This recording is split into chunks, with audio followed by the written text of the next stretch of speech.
আমি আগেই কইছিলাম জামাতের সাথে যারা জোট করবি তাদের কান্নাকাটি শেষ হবি না।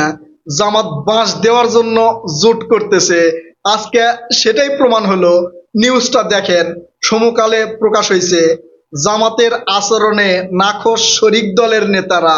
আবার আরেকদিকে এনসিপির কেন্দ্রীয় নেতা জামাতের নির্বাচনী প্রচারণা থেকে সরে দাঁড়াইছে।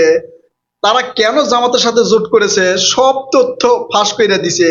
কিন্তু দুঃখের বিষয়, এত গুরুত্বপূর্ণ নিউজ সোশ্যাল মিডিয়ায় ভাইরাল হয় নাই, ছড়িয়ে পড়তেছে না। কারণ জামাত শিবিরের যে বট বাহিনী আছে সোশ্যাল মিডিয়া দখল করে আছে, এগুলো প্রচার হবার দিবি না। তাই আপনারা যারা যারা ভিডিও দেখবেন লাইক কমেন্ট করবেন। ভিডিও ডিসক্রিপশন বক্সে আমার ফেসবুক পেজ দেওয়া আছে, সেখানে যাইয়া ভিডিওটা ছড়াই দিবেন। ঠিক আছে, আসেন দেখি কি কি ঘটনা ঘটছে। জামাত এই যে এনসিপি বা অন্যান্য যে রাজনৈতিক দলগুলো নিয়ে জোট করছে, তাদের সাথে মেলাগুলা গোপন চুক্তি করছিল। সেই চুক্তিগুলো জামাত এখন আর রাখতেছে না। ঠিক আছে, আমরা তো জানি শুধু আসন সমঝোতা হয়েছে, আসলে কিন্তু শুধু আসন সমঝোতা হয় নাই, আর কি কি হয়েছে সেটা বলি। তারপরে এনসিপির নেতা কেন জামাতের নির্বাচনী প্রচারণা থেকে সরে দাঁড়াইছে সেটাও করছি। জামাতের সাথে যখন এরা জোট করবার গেছে, তখন জামাতের মেলা আসন দিছে। ঠিক আছে, তো যাই যেটা চাইছে তার সেটাই দিছে।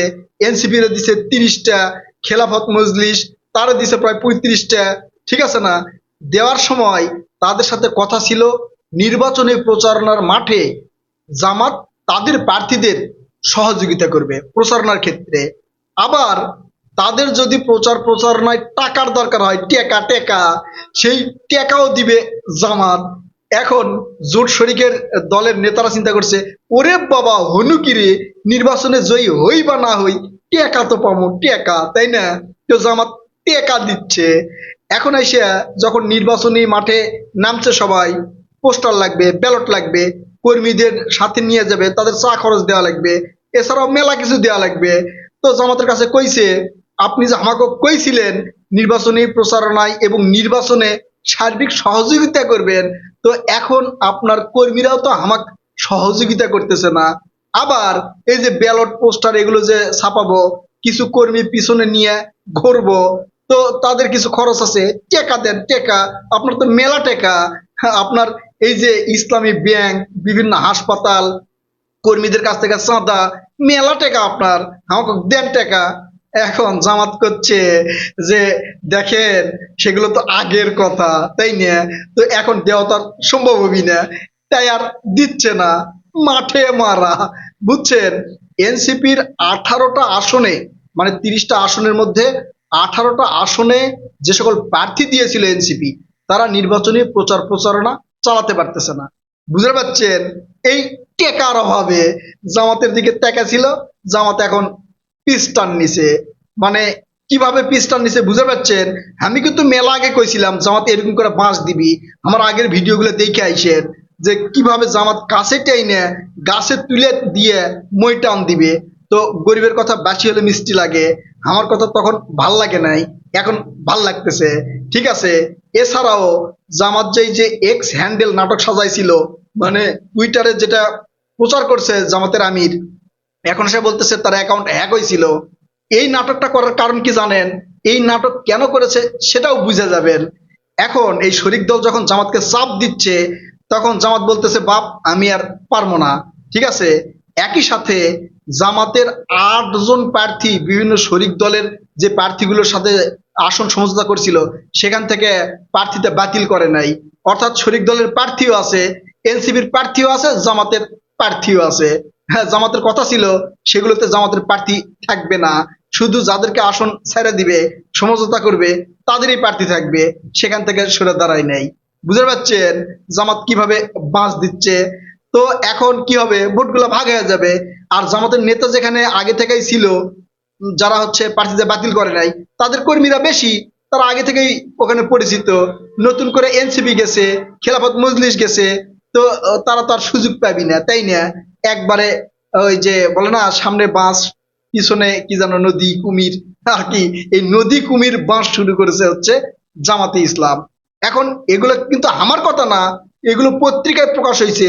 আবার জামাত শিবিরের বট বাহিনী কইবে যে আপনি মুখে মুখে কলিতে হবি না, তাই সমকাল পত্রিকা আজকে প্রকাশ হয়েছে, হেডলাইন দেওয়া আছে, গিয়ে দেখে আসেন।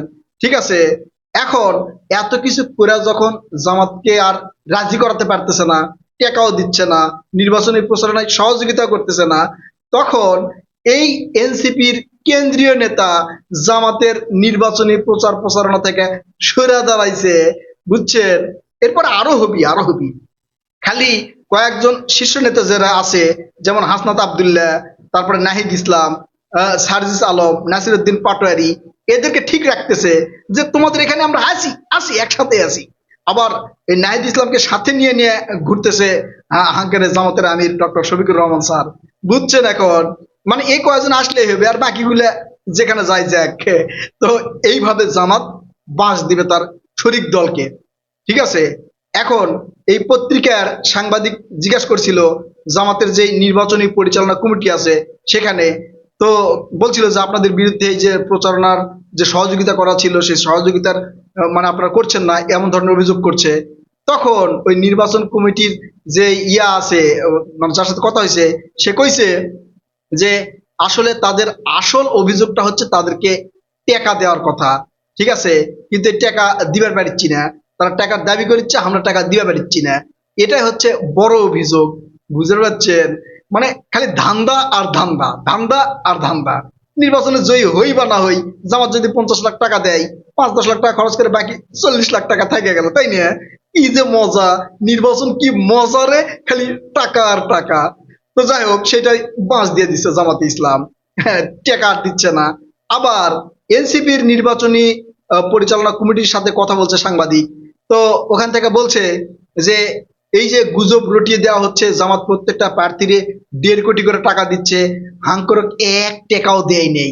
ঠিক আছে, উল্টা অভিযোগ করছে যে তাদের প্রার্থীরা যেখানে মানে আসন সমঝোতা করছে সেখানে জামাতের কর্মীরা সহযোগিতা করার কথা ছিল, তারা সহযোগিতাও করে নাই বা করতেছে না। তারা ওই প্রার্থীর পিছনে যাওয়া তো দূরের কথা, অন্য প্রার্থীর কাছে যাচ্ছে। ঠিক আছে, তো এটাই তো জামাতের কৌশল, বুঝতে পারছেন? কারণ যদি এনসিপি 30টা আসন পায়, খেলাফত মজলিস যদি 35টা আসন পায়, পরবর্তীতে তারা তো শক্তিশালী দল হয়ে যাবে, তাই না? যে কোনো দলের সাথে যা জোট করতে পারে, জামাত থেকে বাইর হয়ে গিয়ে বিএনপির সাথে বা অন্যান্য রাজনৈতিক দলের সাথে যুক্ত হলে এই যে বড় একটা পাওয়ার, তখন জামাতের বিরোধিতা করবে। জামাত তখন বিরোধী দল হিসেবে যে সংসদে যাওয়ার চাচ্ছিল সেটাও তো পারবি না, তাই না? এই জন্য জামাত এদেরকে নর্মাল করে রাখার জন্য, এদের মধ্যে যেই উৎফুল্ল ভাব ছিল সেটাকে দমিয়ে রাখার জন্য এই নির্বাচনে তাদেরকে মূল্যা দেখাইছে, মূল্যা। সেই মূল্যায় মানে মূল্যার গন্ধে পাগল হয়ে শরীফগুলো প্রথমে ধাক ধাক করে জোট করছে, কিন্তু জামাতের এই কৌশল বুঝতে পারছে পীর সাহেব চরমনাই, তাই আগে ভাগেই চিন্তা করছে ওরে বাবা এদের ভিতরে থাকা যাবি না। হ্যাঁ, তাই শুরুত কইরা সইরা পড়ছে। ঠিক আছে, হ্যাঁ, আর পট কইরা সবকিছু ফাঁস করে দিতেছে। তো এই যে শরিক দলকে যে সামনে পিছন থেকে বাঁশ দেওয়া শুরু করছে জামাতে ইসলাম, এই বিষয় নিয়ে আপনারা আপনাদের মূল্যবান মতামত কমেন্ট করে জানাবেন। আর ভিডিওতে লাইক কমেন্ট করবেন। আমার ফেসবুক পেজে যায় একটু ভিডিওটা শেয়ার টিয়ার করে দিয়েন। তাছাড়া তো জামাত শিবির এগুলো দেখবে না, এগুলো প্রচার না হলে তো জনগণ জানবার পারবি না। ঠিক আছে না, জামাত শিবিরের মুখোশ তো খুলবি না, এই জন্য একটু শেয়ার করে দিয়েন। কথা হবে নতুন কোনো ভিডিওতে ইনশাল্লাহ। ততক্ষণ পর্যন্ত ভালো থাকবেন। আল্লাহ হাফেজ।